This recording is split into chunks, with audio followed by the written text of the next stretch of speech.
Hey, what's up, guys? It's a little cold here in the lab, so I had to put the beanie on. Let's talk about tomorrow's workout.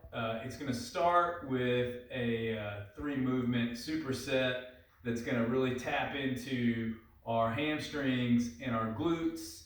The first exercise should look familiar. 15 repetitions of hip raises. I'm going to walk my feet back towards my butt.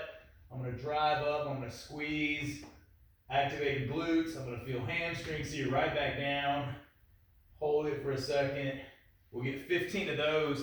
Immediately from there, we're going to get into our deadlifts.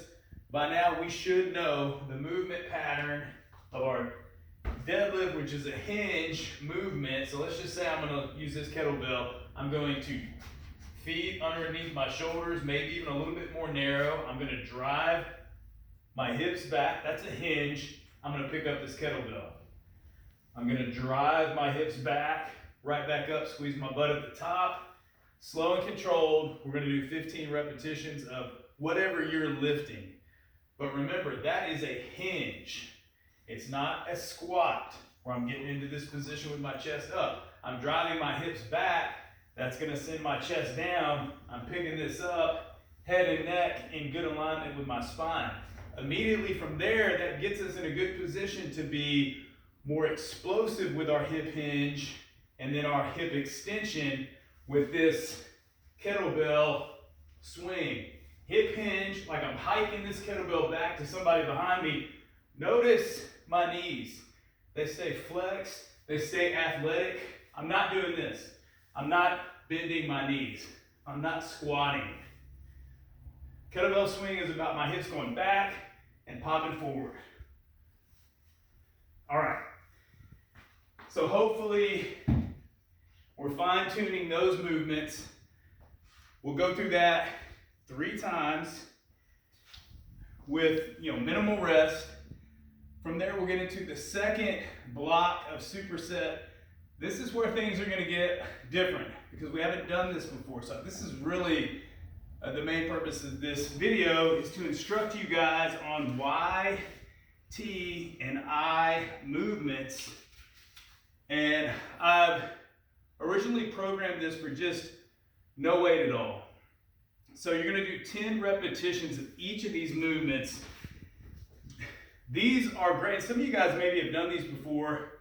These movements are great for strengthening the upper back musculature. The muscles that are around our shoulder blades, our rotator cuff muscles, the muscles that stabilize our shoulder joint around this humerus bone that's right here that meets into this ball and socket right here. So these are great for people who suffer from shoulder injuries. And some of you guys have some shoulder issues. So these are the things that you need to be doing. So take a look. Jamie may have to stand up on these.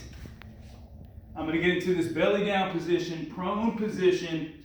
Thumbs are up. I'm out and about, say 30 degrees here. You can put a towel down for your face if you don't want it on the floor here. But I'm just going to raise and hold. My thumbs are up. So if I need to get over here a little bit, you can just see, squeeze in for a second. That's 1. Squeeze in for a second. So my head and neck always stay in position with my spine. I'm not looking up here. There's nothing to see anyways. So this is our Y. So after I get 10 of those, I immediately go into the T. So my arms are out just perpendicular to my torso. I'm going to squeeze my shoulder blades together, back down. We'll do 10 of these, and this should add up because we're hitting some of the same muscles. So let's say after I do my T's, which I get 10 reps, and I'm going to go into I. My arms are just straight out in front of me. Thumbs are still up, and I'm just going to raise my arms off the floor, keeping my elbows straight. And even without any kind of weight, like that's a pretty good challenge. So I'm going to say no weights in your hands on those unless you're very proficient at doing that. And then even with that, I would go very minimal weight. I think the lightest we have would be 5. I mean, you could even grab like cans of soup to offer a little bit of resistance. But like I said, starting out, let's just go body weight. As we progress, maybe we'll look at grabbing some sort of weight. Right after that, strict pull-ups.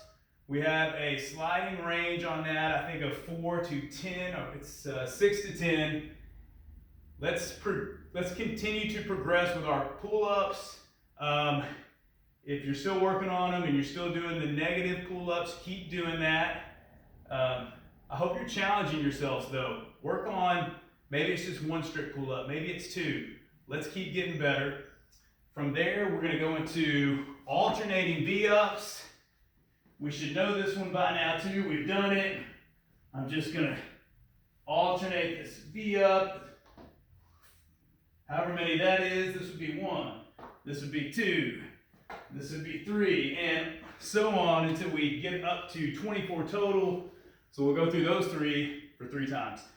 We'll get into this last superset block, which is going to be for the core, and we'll go into a suitcase carry. I picked up my kettlebell. You could use your ruck. You could use anything. We're fighting this side bend, so I'm nice and stable. I can walk around and show that I have this really good stability, small steps. We're shooting for about 45 seconds there on each side. I'd switch it up, I would do the same thing. And I'm just showing that I have really good stability to resist any kind of side bend. So from there, I'm gonna go into a different exercise that we haven't done before. It's a side plank variation. So I'm gonna get into a side position here, elbow underneath my shoulder. I have my feet stacked, and from here I'm gonna raise up. Side plank position. I think I said maybe a 3-second hold, back down, hip hits the ground, popping right back up. I'm creating a straight line through my body, so I'm a human arrow. You can shoot me or shoot me out of a cannon, whatever you want to do. Modification, if I bend, make 90 degrees at the knees, I've shortened myself up. There's not as much of my body weight to lift. I'm going to drive up, same thing. Chest stays open to the camera. Hello. Thank you. Right back down, driving up. If you can do this with perfect form, let's go with it. Here's what to watch out for. See how my butt's back? No.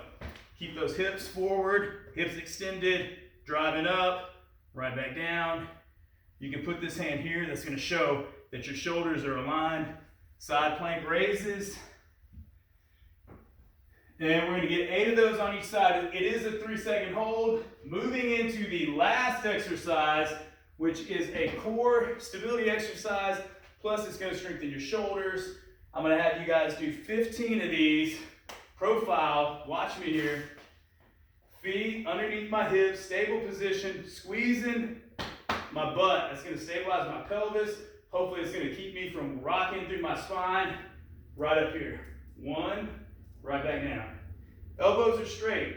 It's a front raise. Now, so the load is far away from my core. So I'm having to work. Weight plates up, 1 second hold, right back down. 15 of those is going to add up. You're going to feel that all through your core. Plus it's going to strengthen the front part of your shoulders and your chest. So if you struggle to find something in your home or your gym to lift, hopefully by now you all have a ruck plate. If you don't have a weight plate like that, let's get whatever you have. You can use a ruck plate like I have over there. I mean, gosh, you could even lift whatever you have. This is a light dumbbell, so it's not going to give me as much as that other plate was, so maybe I just up the reps. And maybe instead of doing 15, you do 25. Work with what you have. Let's have some fun. See you later.